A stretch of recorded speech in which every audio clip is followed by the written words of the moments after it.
Friends ये आटे की अपडेट है। 10 kg का आटा आपके सामने पड़ा है और 20 kg वाला आटा मिला नहीं था। प्राइस आपको ये सामने नज़र आ ही रही होगी।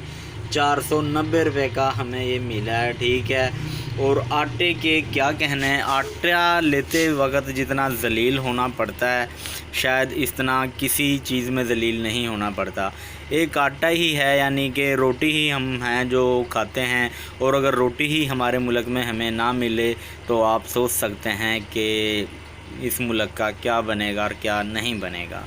तो फ्रेंड्स आटे की अपडेट फ्रेंड्स 490 रुपये का ये आटा हमें मिल रहा है। आगे हम इसको 550 रुपये 530 रुपये ऐसे सेल कर रहे हैं। मजबूरी है यार, सेल करना बड़ी ज़लालत उठा के हम ये आटा लेके आते हैं।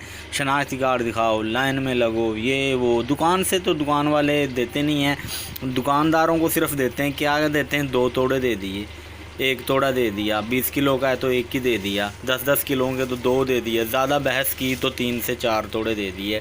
इस तरीके से कर रहे हैं। तो फिर दुकानदार की ज़ाहिर कोशिश होती है कि कस्टमर ख़राब ना हो, दुकान पे ग्राहक के जो आते हैं वो खाली मुड़ के ना जाएं। तो इसलिए फिर जो ट्रक वाले होते हैं तो उधर से भी हम ले आते हैं। लेकिन उधर आप लोगों को पता ही है कि कभी वो कहते हैं लाइन में लग जाओ, बारी आए तो आटा ख़त्म, और यानी कि कभी शनाख्ती कार्ड दिखा के और कभी कैसे फिर आटा मिलता है। तो देख लें अब क्या बनेगा पाकिस्तान का। बाकी अब तक की यही अपडेट है, और भी ऐसी अच्छी अपडेट्स के लिए हमारे चैनल को सब्सक्राइब कर लें और इसके साथ जो बेल का आइकन है इसको भी लाजमी क्लिक करें, ताकि मैं जैसे ही कोई न्यू अपडेट दूं तो उसका नोटिफिकेशन आप लोगों को मिल जाए। Thanks for watching. अल्लाह हाफिज़।